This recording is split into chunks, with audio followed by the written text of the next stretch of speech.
नमस्कार। अपनी भाषा, अपनी संस्कृति, अपनी विरासत को अगर बचाकर रखना है तो कुछ ऐसे माध्यम तो चाहिए जिनके द्वारा उसका प्रचार किया जा सके, अपनी भावी पीढ़ी को आकर्षित किया जा सके, वर्तमान पीढ़ी को प्रोत्साहन मिले।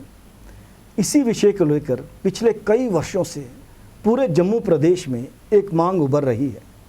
जी हाँ, डुग्गर सैटेलाइट चैनल अस्तित्व के इस अंक में आज आपकी बातचीत करवाएंगे। इस संघर्ष के सूत्रधारों में से एक प्रमुख सूत्रधार जनक खजूरिया जी हैं। जनक सर, आपका एक्सेल स्टूडियो में बहुत बहुत स्वागत है। धन्यवाद राजेश्वर जी। सीधी बात की, डुग्गर सैटेलाइट चैनल क्यों? राजेश्वर जी, क्यों नहीं जी, जैसा कि आप जानते हैं कि जितनी भी भाषाएं 8 शेड्यूल में हैं, सबके सैटेलाइट चैनल है जी, सिवाय डोगरी को छोड़कर। तो जब सब भाषाओं को सैटेलाइट चैनल दिए हैं तो डोगरी को क्यों नहीं? सीधी सी बात है कि हम भी चाहते हैं कि हमारी भाषा, हमारी संस्कृति, हमारी विरासत के बारे में जन जन को पता चले। जी, सीधी सी बात।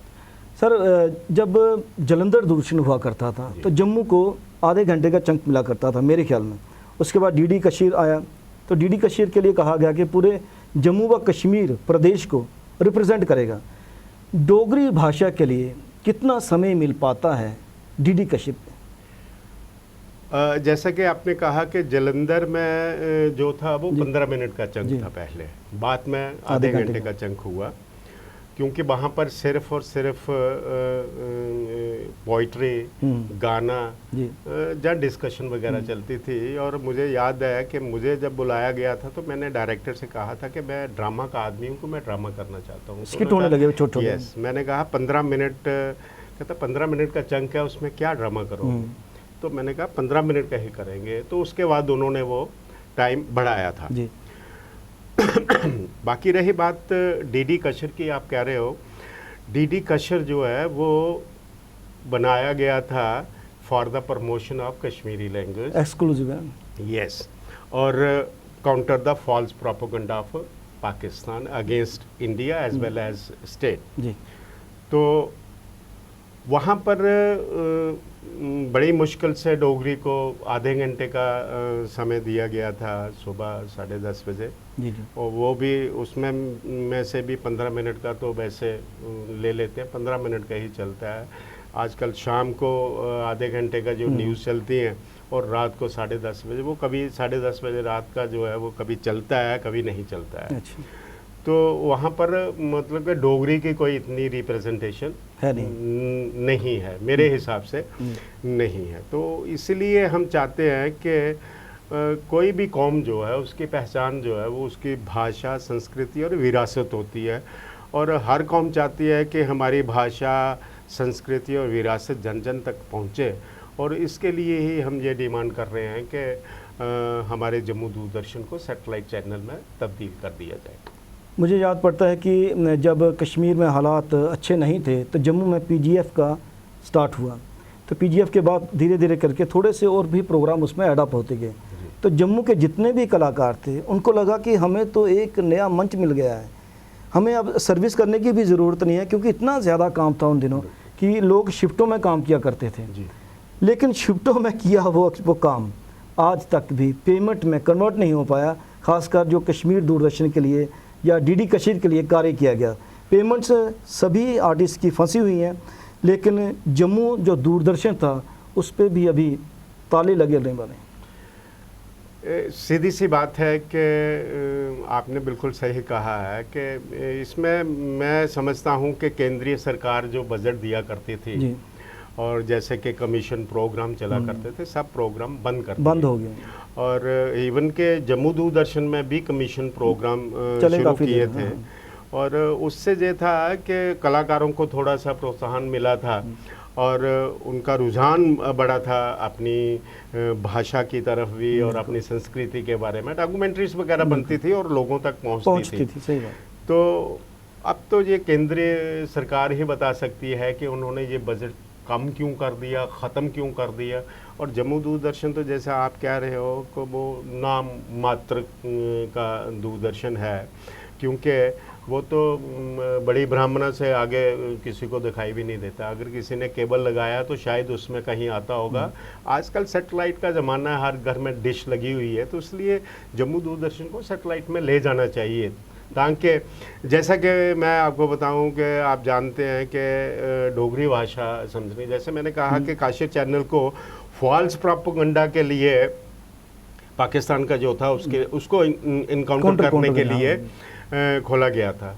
और जैसे कि आप जानते हैं कि अक्रॉस द बॉर्डर कोई भी कश्मीरी भाषा को समझता नहीं है।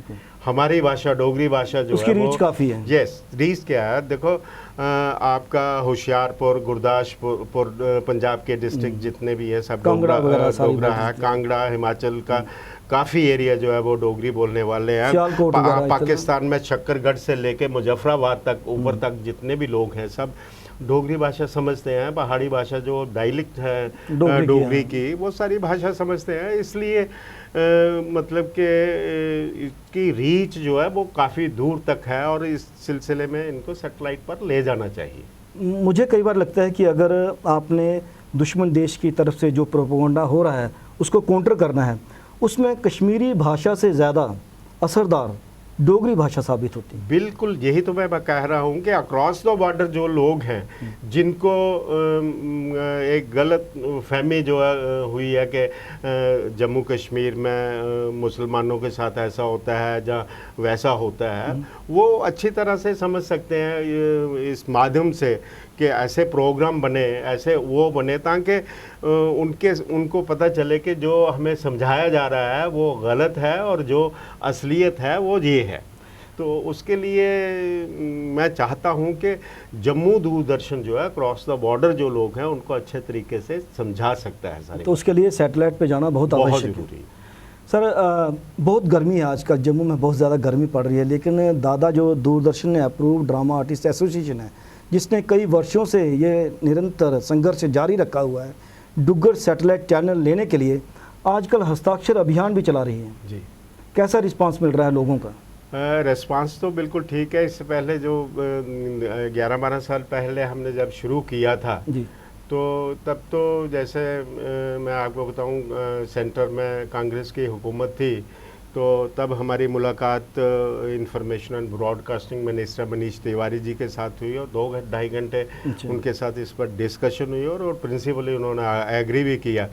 और इसके साथ उसके बाद board of directors Prasar Bharati की मीटिंग हुई फरवरी 2014 में, और जिसमें उन्होंने प्रिंसिपली एग्री किया कि हम 5 स्टेशन जो हैं वो स्केलिंग अप कर रहे हैं और सेटेलाइट पर ले जा रहे हैं, जिसमें जम्मू दूरदर्शन का भी नाम है।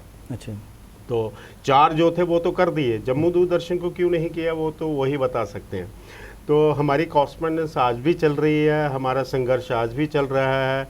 और तब भी हमने सिग्नेचर कैंपेन चलाई थी और तब 150 मीटर का लट्ठा जो है वो हमने साइन करके होम मिनिस्ट्री को सौंपा था वहाँ जाकर। लोगों का रुझान, जैस के लोगों का रुझान है, लोग चाहते हैं। और जैसे कि इलेक्शन अनाउंस हो गई अभी, तो हम इंतज़ार कर रहे हैं 4 जून का कि केंद्र में कौन सी सरकार आती है। तो उससे पहले हमने लोगों का रुझान क्या है इसके लिए तो सिग्नेचर कैंपेन जो है हमने दोबारा शुरू की है और लोगों का रिस्पांस बहुत अच्छा है। जैसे कि आपने कहा कि इस वक्त इतनी गर्मी में भी, तो देखो कोई भी चीज़ लेनी हो तो फिर गर्मी सर्दी नहीं देखनी पड़ती, संघर्ष करना पड़ता है, संघर्ष में तपना पड़ता है। Yes yes. और मेरे ख्याल में डोगरों को कोई भी चीज़ जो है वो संघर्ष के बिना आज तक नहीं मिली है। जैसे केंद्रीय विश्वविद्यालय भी संघर्ष के साथ मिला है, एम्स भी संघर्ष के साथ मिला, डोगरी भाषा का 8 शेड्यूल में शामिल होना, यस, उसके लिए भी लंबा संघर्ष करना पड़ा। तो चल रहा है संघर्ष और हमें पूरी उम्मीद है कि केंद्र में जो भी सरकार आएगी वो हमारी इस मांग को जरूर मानेगी। तो आप उम्मीद करते हैं कि राजनीतिक उदासीनता जो स्थानीय राजनेताओं की रही है अब थोड़ा सार्थक दिशा पकड़ेगी और वो समझेंगे कि उनका भी ये कर्तव्य बनता है कि अपने अस्तित्व के साथ जुड़ने के लिए, भाषा, संस्कृति और विरासत को प्रमोट करने के लिए, प्रचार देने के लिए डुग्गर सैटेलाइट चैनल चाहिए। बिल्कुल सही कहा है कि एक्चुअली राजेश्वर जी, बड़ी उदासीनता से मैं बात ये कह रहा हूँ कि हमारे जम्मू प्रदेश को कोई भी अच्छा नेता नहीं मिला जो हमारी रिप्रेजेंटेशन सही ढंग से संसद में कर सके। ये हमारी बदकिस्मती है और मेरे ख्याल में कि उनको ये सोचना चाहिए, जो कौम अपनी भाषा, संस्कृति और विरासत को भूल जाती है उस कौम की पहचान ख़त्म हो जाती है। और इसलिए हमारा ये संघर्ष चल रहा है कि कम से कम हमारे आने वाली जनरेशन जो है वो हमें ये नहीं कहे कि आप लोगों ने हमारी भाषा, हमारी संस्कृति, हमारी विरासत को बचाने के लिए संघर्ष क्यों नहीं किए। इसलिए हम ये संघर्ष कर रहे हैं और हम उम्मीद करते हैं कि जो भी हमारे रिप्रेजेंटेटिव चुनकर केंद्रीय सरकार में जाएंगे तो हम पूरी उम्मीद करते हैं कि कम से कम, क्योंकि उम्मीद बनती भी है। Yes. देखिए ना, पिछले कई वर्षों से जैसे कि जम्मू में सेंट्रल यूनिवर्सिटी का आना, IIM का आना, IIT का आना, एम्स का आना, Yes. ये एक सार्थक दिशा की तरफ इंगित भी करता है। लेकिन अब रह गई वो डुग्गर सैटेलाइट चैनल की बात, तो उम्मीद करनी भी चाहिए कि राजनीतिक प्रतिनिधित्व जो भी है जम्मू को रिप्रेजेंट करता है, उनको अब कम से कम डुग्गर सैटेलाइट चैनल भी जम्मू को दिलवा ही देना चाहिए। इसके बारे में जब हमारी बात चल रही थी, अनुराग ठाकुर जी के साथ हमारी बात हुई इसके बारे में, तो उनका जवाब ये मिला कि हम एक यूटी या एक स्टेट को एक ही सैटेलाइट चैनल देते हैं जी। तो हमने कहा बिल्कुल सही कहा आपने, पर विडम्बना ये है कि हमारी स्टेट की जो डेमोग्राफी है वो अलग किस्म, जोग्राफिकली हमारे, क्योंकि कश्मीर के साथ ना तो हमारी भाषा मिलती है, ना हमारी संस्कृति मिलती है और ना ही हमारा खाने पीने का ढंग मिलता है। कल्चरली डाइवर्स, हमारा कल्चर जो है अलग है, डोगरों का कल्चर अलग है, कश्मीरियों का कल्चर अलग है। और मज़ेदार बात है कि हर स्टेट में या यूटी में यहाँ भी आपने दिया है, हर स्टेट में एक ही भाषा 8th शेड्यूल में है। बिल्कुल। वेयर एज हमारी स्टेट में, जहाँ हमारी यूटी में दो भाषा जो है 8th शेड्यूल में है, एक भाषा को मिल गया, एक भाषा को मिल गया, दूसरी भाषा को क्यों नहीं। और हर स्टेट की एक ही राजधानी है, हमारी स्टेट की दो राजधानी है, तो दो सैटेलाइट चैनल भी होने चाहिए। हर स्टेट में एक ही एम्स दिया हुआ है, हमारी स्टेट में दो एम्स हैं। तो जब ये सब कुछ दो हो सकते हैं तो सैटेलाइट चैनल दो क्यों नहीं हो सकते? We are blessed.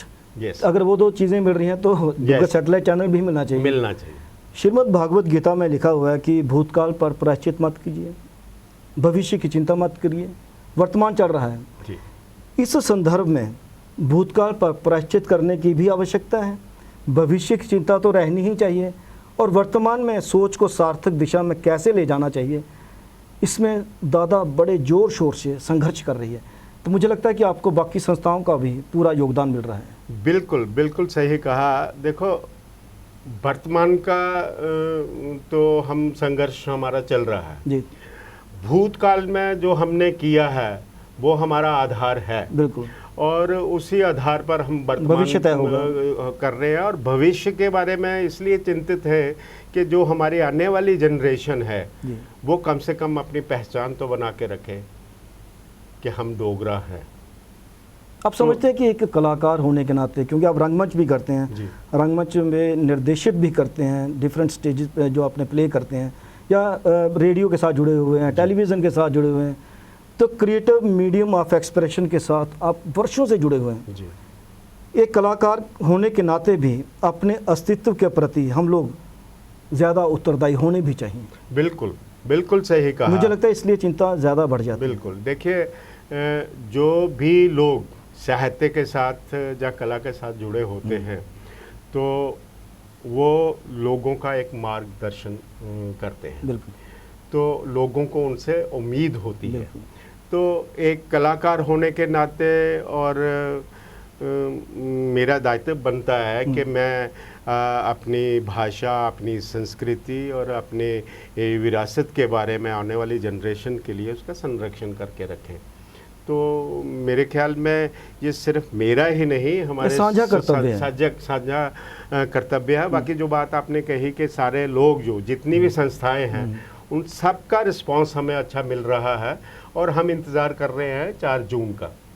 4 जून को केंद्र में किसकी सरकार आती है, जिसकी भी सरकार आएगी, तो जो हम सिग्नेचर कैंपेन इस वक्त चला रहे हैं वो रिप्रेजेंट करेंगे हम उनको उनके सामने और कहेंगे कि ये डुग्गर प्रदेश के लोग सैटेलाइट चैनल क्यों चाहते हैं।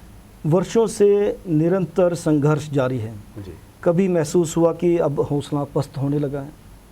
नहीं, जिस दिन हौसला पस्त हो जाएगा उस दिन राजेश्वर जी समझ लेना कि हमारी संस्कृति, हमारी भाषा और हमारी विरासत की मौत हो गई। और हम नहीं चाहते, क्योंकि हमारी संस्कृति, हमारी भाषा बहुत रिच है और हम चाहते हैं कि दुनिया तक हमारी संस्कृति के बारे में लोगों को पता चले। हमारी जो विरासत है, इतनी रिच विरासत है जो पिछली सरकारों ने उसको एक्सप्लोर ही नहीं किया। और दूरदर्शन एक ऐसा माध्यम है, जैसे कि आप अच्छे तरीके से जानते हैं कि इस पर डॉक्यूमेंट्रीज अच्छी बन सकती हैं, लोगों को पता चल सकता है। सैटेलाइट से जब 136 कंट्रीज़ तक हमारी विरासत के बारे में लोगों को पता चलेगा तो टूरिज़्म बढ़ेगा तो एम्प्लॉयमेंट भी बढ़ेगी। हमारी सोच ये है कि सैटेलाइट पर जाने के लिए उनको कम से कम 8 घंटे का सॉफ्टवेयर चाहिए और 8 घंटे का सॉफ्टवेयर बनाने के लिए एम्प्लॉयमेंट जनरेट करनी पड़ेगी। टूरिज्म बढ़ेगा तो एम्प्लॉयमेंट जनरेट होगी, आर्टिस्ट को फाइनेंशियली हेल्प मिलेगी, आर्टिस्ट को भी मिलेगी और लोकल लोग जितने भी हैं किसी भी टूरिस्ट स्पॉट पर, मतलब गोल में घोड़गढ़ी है जहाँ पर हजारों की तादाद में स्कल्पचर पड़े हैं, घोड़े पर वॉरियर बैठे हुए हैं जिनके बारे में किसी को पता नहीं है। और जैसे कि चाइना में क्ले आर्मी प्रोक्योर करके रखी हुई है, अगर उसको भी प्रोक्योर करके रखो तो हजारों सैकड़ों हजारों के तादाद में टूरिस्ट वहाँ पर आएगा और वहाँ के लोगों को एम्प्लॉयमेंट मिलेगी और एक अच्छा मौका जो है मिल सकता है टूरिज्म का। उन चीज़ों को एक्सप्लोर करने की आवश्यकता है जो दूरदर्शन के माध्यम से हो सकता है। दूरदर्शन के माध्यम से अच्छे तरीके से किया जा सकता है और दुनिया में किया जा सकता है। सैटेलाइट चैनल का यही एक मकसद है और कुछ नहीं। अस्तित्व के इस अंक में आपने बातचीत सुनी जाने माने रंगकर्मी, रंगमंच निर्देशक, टेलीविज़न और वेब सीरीज़ तथा फिल्मों के कलाकार जनक खजूरिया जी से। उन्होंने कहा कि डुग्गर सैटेलाइट चैनल अपने अस्तित्व को बचाने के लिए बहुत आवश्यक है। हमारे राजनीतिक प्रतिनिधित्व को भी ये सोच सार्थक दिशा में ले जानी चाहिए, क्योंकि वही बेसिकली आवाज़ पहुंचा सकते हैं सरकार तक, और सरकार तक आवाज़ पहुंचाएंगे तो लोगों की जो भावनाएं हैं उनको भी एक मन भावन और जो बहुत आवश्यक है अपनी सांस्कृतिक विरासत को बचाने के लिए वह चैनल मिल पाएगा। कैमरा पर्सन नितिन के साथ राजेश्वर सिंह राजू को अब दीजिए इजाज़त। नमस्कार।